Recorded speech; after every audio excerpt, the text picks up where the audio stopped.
ॐ सोमनाथाय नमः। ॐ मल्लिकार्जुनाय नमः।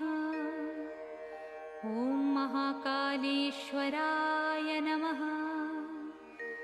ॐ ओंकारेश्वराय नमः। ॐ वैद्यनाथाय नमः।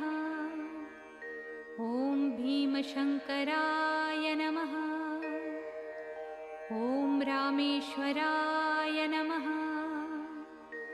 ॐ नागेश्वराय नमः। ॐ विश्वेश्वराय नमः। ॐ त्र्यम्बकेश्वराय नमः। ॐ केदारेश्वराय नमः। ॐ भुस्मेश्वराय